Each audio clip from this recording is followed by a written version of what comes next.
de un tema que llamó la atención porque lo publicó en las últimas horas el diario El Día, sobre el avistamiento en Atalaya y en Magdalena de ciertos objetos no identificados. Y por eso recurrimos a Luis Burgos, quien es titular de la Fundación Argentina de Ovniología, para que nos cuente un poco al respecto de esto y realmente cuánto puede haber de veracidad o no.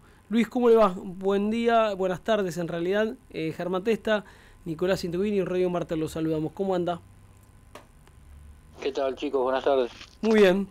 Bueno, ¿qué puede contarnos con relación a esto que se publicó de esta aparición en la ciudad de Magdalena y también en la zona de Atalaya, de algunos objetos que no pudieron ser identificados y en algunas marcas en algunos campos ahí en la localidad de Atalaya? Sí, esta es una zona realmente, como le llamamos en investigación OVNI, caliente del tema. Es más, la he bautizado El Nido hace ya bastante tiempo. Es una zona virtual que sale desde el sur de La Plata hasta la bahía San Borombón y desde la ruta 2 hasta la 11, la costa del Río de la Plata, pasando por la 36, la 20. Es una zona imaginaria donde se producen desde hace mucho tiempo, diríamos décadas. Nosotros estuvimos ya investigando los primeros casos allá por la década del 80, con experiencias muy llamativas, muy significativas, y a lo largo de tantos años, permanentemente la gente nos informa de denuncias, de apariciones de extrañas marcas en el terreno, de seguimientos de luces automovilistas, de fotos que toman en la zona del balneario, en los campos, y ahora esto último son avistamientos también y marcas en los terrenos, ¿no? O sea, no es nuevo, no es novedoso para nosotros, tal vez sí para la prensa, para la gente que no está mucho en el tema, muy empapada, pero es muy llamativo que cada vez que hacemos alguna vigilia en la zona, por los campos, por las localidades del partido de Magdalena, siempre recurrimos a los vecinos, los pobladores que nos cuentan lo que ha sucedido noches o días atrás. Y bueno, ahora nos topamos con esta señora que iba en viaje desde la ruta 11 tomando para la costa de Atalaya, para el balneario, y en ese tramo de 8 kilómetros, a mitad de camino, se vio sorprendida por este objeto en forma de pera, que tampoco es nuevo, porque muchos me decían, qué raro un objeto en forma de pera. Es según la interpretación del testigo, puede ser bombilla, puede ser hongo, pero es un objeto no identificado que iba acompañado por 3 o 4 lucecitas más alrededor, y lo más llamativo es que se detuvo, y bueno, ahí es cuando cundió un poco el nerviosismo entre la madre, la hija, la nena de 10 años, y bueno, entraron un poco en shock, y después estos objetos se fueron para el lado del Río de la Plata. Y también se sucedió otro en la zona del Arroyo El Zapata, en la ruta 11, entre La Plata y Magdalena, noches atrás también de 2 objetos zigzagueantes. O sea, es muy frecuente este movimiento de luces no identificadas en la región. Y reitero, no es nuevo, esto ya viene desde la década del 80 y antes también, ¿no?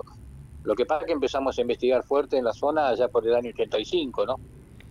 Luis, ¿qué tal? ¿Cómo te va? Nicolás Intruvini te saluda.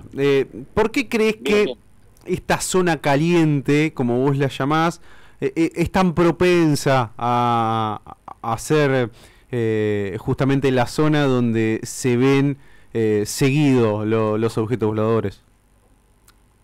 Y es una de las zonas que de mayores apariciones, no solamente en la provincia, sino en Argentina. Después hay otras en otras provincias, pero nosotros, como nos movemos acá a distancias cercanas, eso no quiere decir que no investiguemos con nuestra gente en otras provincias, pero lo tenemos a mano y hacemos permanentemente relevamientos, vigilia, y por eso la bautizamos El Nido, porque para que se den una idea, allí en Atalaya, en el año 85, se produjo el récord mundial de huellas de aterrizajes de ovni. En un campo, el campo San Luciano, aparecieron 150 marcas de la noche a la mañana, que constituyen para nosotros en investigación el récord mundial, porque después, hablando con colegas, con ufólogos del extranjero, hasta el día de hoy no se ha superado jamás ese campo con 150 marcas de asentamiento, que es lo que en la época nos decían los pobladores, ¿no? Que veían bajar luces y subir de ahí de ese campo. Bueno, fuimos ahí, nos topamos con eso, y después la noche del 4 de marzo del 86 es un poco la frutilla del postre, porque 7 miembros de mi entidad, de la FAO, la Fundación Argentina de Omniología, tuvimos un encuentro con 2 objetos luminosos no identificados durante 45 minutos, una cosa impresionante, un show aéreo haciendo ahí arriba nuestro. Uno de los objetos en determinado momento se acercó al grupo, cundió un poco el nerviosismo, una experiencia realmente muy llamativa, muy significativa para todos, ¿no? Perdón, Luis, yo te estoy escuchando, esa experiencia que vivieron vos y algunos otros integrantes de FAO, ¿vieron algo que bajó de esos objetos y se acercó? No, no, no. Eran dos objetos a unos 45 grados nuestros, estaban entre el pueblo y el campo donde estábamos precisamente haciendo la vigilia, porque era ese campo que había 150 marcas en el terreno. La impresión que yo tuve a primera vista fue como que el primer acercamiento fue como diciendo, bueno, muchachos, córranse porque tenemos que bajar, están ocupando el lugar nuestro, ¿no? Estábamos justo en el campo donde ellos aterrizaban. Y ya el segundo acercamiento fue mucho más fuerte, porque se acercó en demasía al grupo y después se alejó y se fueron los dos rumbo para el lado de Punta Indio, de Verónica, pero fueron 45 minutos, no es una cosa fugaz. En esa época no existían drones, no había helicóptero que esté 45 minutos haciendo un show aéreo, fusionándose, separándose uno arriba del otro, uno danzando alrededor del otro.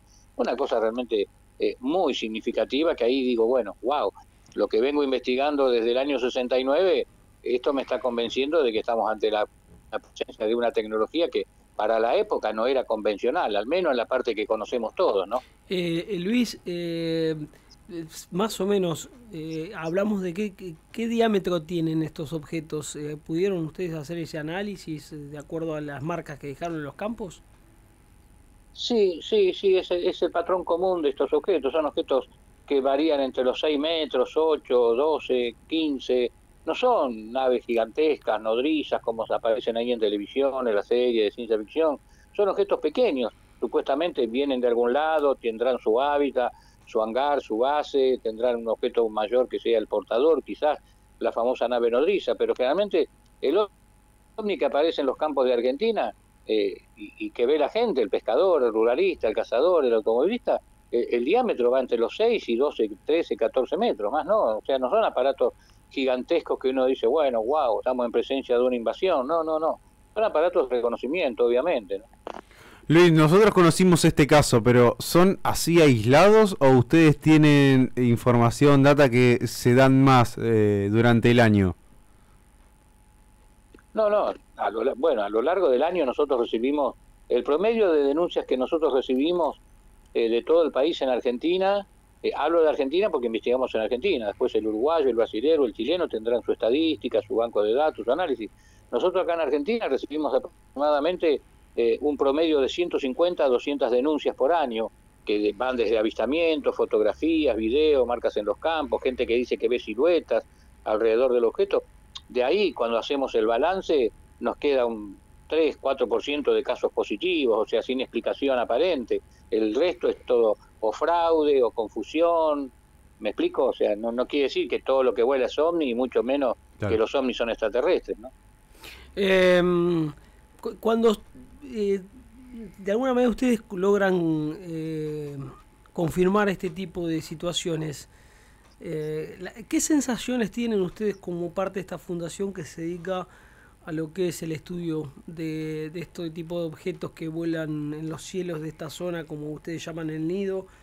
Y la pregunta que te hago, Luis, es si vos estás convencido, vos y quienes integran en la fundación, si están convencidos que evidentemente no solamente convivimos aquí en la Tierra los humanos, sino que también hay seres extraterrestres.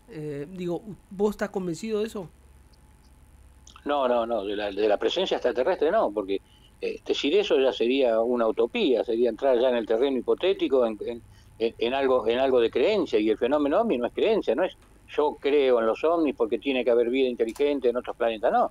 Esto no es cuestión de creencia, esto es investigación, seguimiento, análisis, lleva todo un proceso. O sea, si supiéramos que el ovni es extraterrestre ya tendríamos prácticamente resuelto el misterio. O sea, hasta ahora no hay ningún platillo volador que en su estructura diga Made in USA o Made in Playa, ¿me explico? Entonces, mientras siga siendo no identificado, eso es lo que nos mueve a nosotros investigarlo, lo que nosotros estamos convencidos que es una realidad que ya no se puede tapar, y que lo que más nos llama la atención es la impunidad con que se mueven, ¿no? Porque acá no se olviden que no es solamente qué lindo el platito volador que vimos de color, que es una pirueta.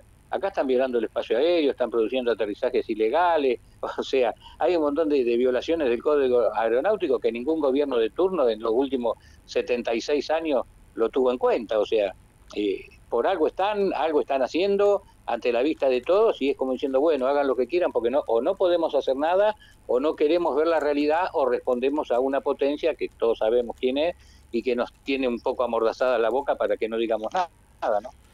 Luis, ¿ustedes conviven con la estigmatización por trabajar este tema, por cubrirlo, por dedicarse? Y si conviven, ¿cómo hacen? Y si no, bueno, saber la opinión que tengan.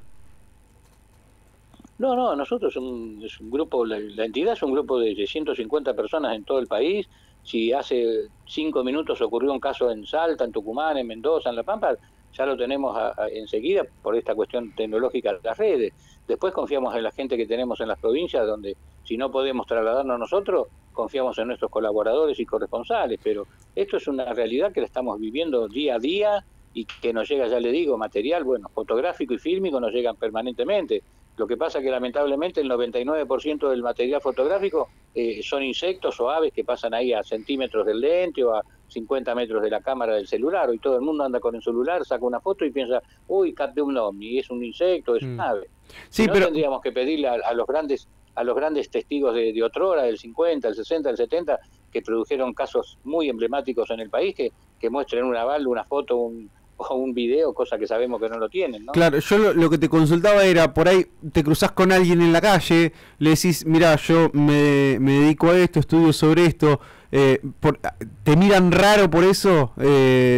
¿Sentís como cierta estigmatización o es algo más? ¿Ya lo tenés tan naturalizado como que...? No, eso ocurría ya cuando empecé en el 69, tenía 13 años, era el pibe, el loco de los ovnis, en el colegio hacía charlas en horas libres, le pedía permiso a la directora, se empezó a interiorizar mucho la gente y hoy por hoy, nosotros hicimos varias veces encuestas en los eventos, en los congresos que hacemos, y de cada 10 personas, 5 o 6, el que no vio tiene un familiar, un amigo, un allegado, un pariente que vio algo extraño en el cielo, o sea, la gente está muy empapada en el tema y está sobredimensionado, porque ahora con las redes, hoy por ejemplo no se puede poner internet, YouTube, porque es todo fraude, el 90% son todos programas de edición, hablan de casos extraordinarios, que esto y que el otro, y lamentablemente hay una contaminación impresionante, ¿no? Eso no quiere decir que el fenómeno no exista, porque si yo me crucé en 54 años que estoy investigando el tema, con policía aeronáutica, Fuerza Aérea, gendarmes, prefecto, policía rural por los campos, investigando lo mismo que nosotros, digo, la pucha, ¿a qué mandan esta gente? Investigar que si el fenómeno no existe, si somos mentirosos, somos charlatanes, le vendemos el lanos verde a la gente, entonces, ¿qué investiga esta gente? ¿Sigue los pasos nuestros?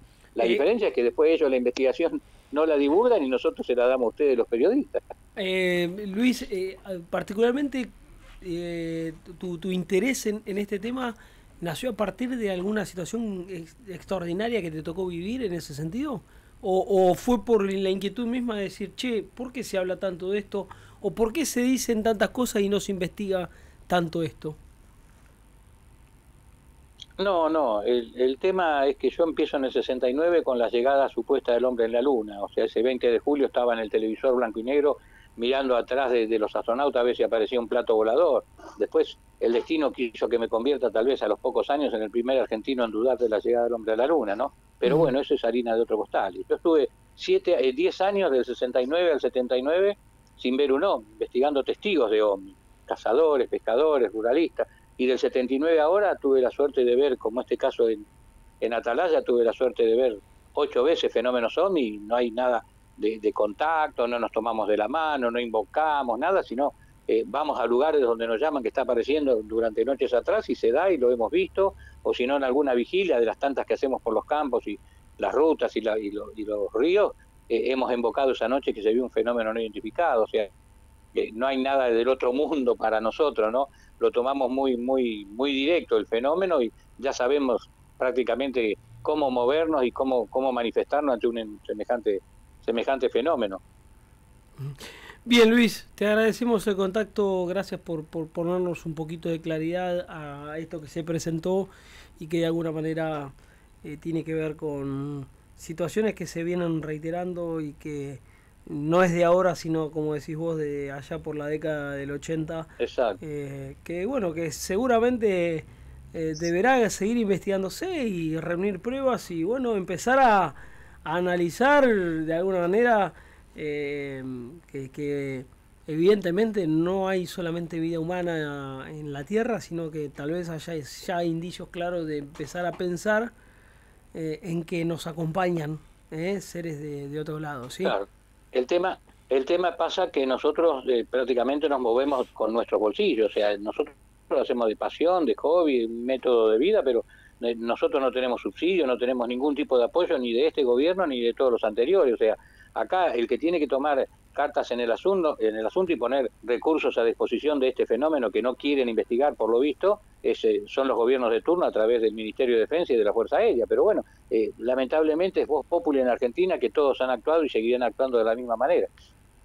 Bien, Luis, te mandamos un gran abrazo y seguiremos en contacto. Un abrazo, chicos, gracias. Hasta luego.